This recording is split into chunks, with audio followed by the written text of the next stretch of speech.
Yeah, Bossi. Time. What's up, everyone? My name's the Bossi. Just a little testimony before I became a Christian. Probably been a Christian now for nearly 6 to 7 years. The age of 14, 15, 16, all the way till I was 20. My whole life was basically just drinking, going out night clubbing, playing rugby and going to school. And so throughout these whole years, this is all that I was doing. The age of 14, I had my first sip of alcohol. Age of 15, I fell into moral sin. The age of 16, I started going around and using fake IDs in nightclubs. And just one thing that really highlighted in my life was when I was 14, the first time I ever committed a crime.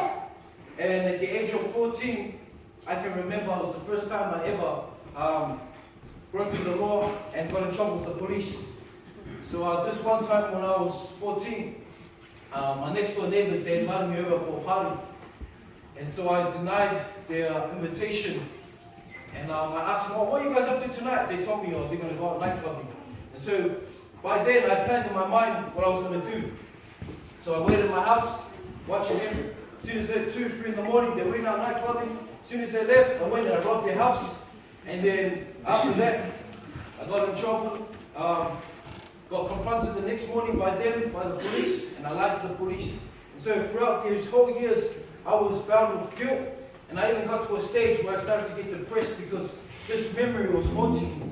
And the reason why I said that is because I was someone else in appearance towards other people. I was a good person going to church on Sunday, but behind the scenes, I was not that person. I was out there committing crime, drinking, getting up to trouble and mischief. And so throughout all these years, I had that in my mind.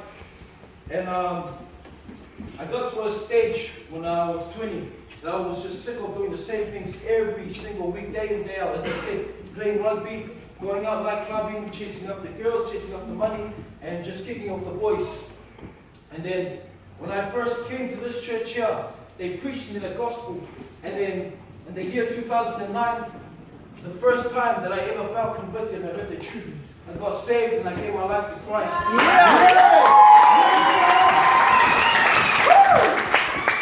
Ever since I gave my life to Christ, it's been nearly 6 to 7 years now. I've been clean, haven't been immoral, been sober as well. And also, just like 2 years into my walk with God, I remember this one time God dealt with me. He told me to go to the next door neighbor and confess to him what I'd done.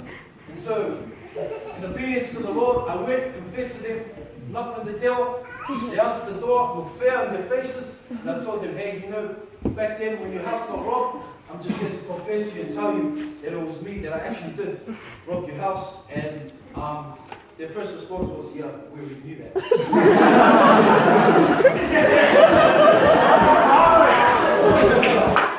I mean, ever since then, I gave my heart to the Lord. I stopped lying, stopped drinking, stopped being immoral, night clubbing, and all that kind of stuff.